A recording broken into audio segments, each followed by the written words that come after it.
ينتظر السعوديين مستقبل اسود على يد محمد بن سلمان. السعودية تعاني من تراجع اقتصادي وعجز شديد في المنافسة وتناقص غير مسبوق. السعودية بتتعامل مع المشاعر المقدسة وكأنها ملك شخصي لآل سعود، والحج يصبح تحت إمرة منظمة التعاون الإسلامي أمر مشروع، لأنه لا الكعبة بتاعت ابن سلمان ولا بتاعت أبوه ولا بتاعت أخوه. زعيم صهيوني والعياذ بالله يحكم السعودية. سوف يأتي الخراب على السعودية بشكل عام، غانيها بفقيرها. المملكة العربية السعودية رايحة فين؟ السعودية في ورطة في ورطة، داخل السلطة السعودية في مشكلة. الوضع اتغير خالص يا برايز، جملة تاريخية تنطبق على عشرات اللقطات.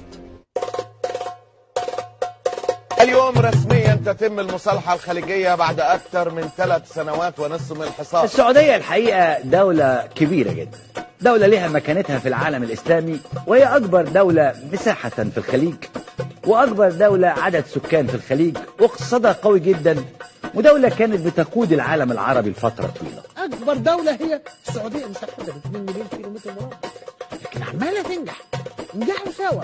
حاجة والله حلوة، حاجة ممتازة. ده مشهد وصول أمير قطر للعلا بالسعودية ومحمد بن سلمان.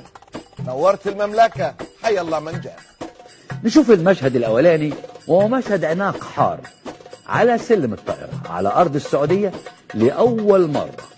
وده المشهد الأخوي، عناق بين 2 أشقاء من الأشقاء العرب. الدول في النهاية لبعضها، الدول دي تاريخ مشترك، الدول دي قبائل بينهم وبين بعض التواريخ طويلة جدا، الدول دي بينهم وبين بعض الحقيقة نسب وصهر وغيره، الدول دي في الحقيقة الداخل بينهم مفقود، ما ينفعش بينهم التآمر والبلطجة والتدليس والحاجات دي.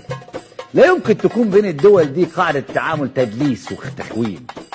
عشان الناس بتقعد تتكلم على إعلامنا والناس واحنا بنهاجم النظام، احنا ما هنمشي النظام يا جماعة.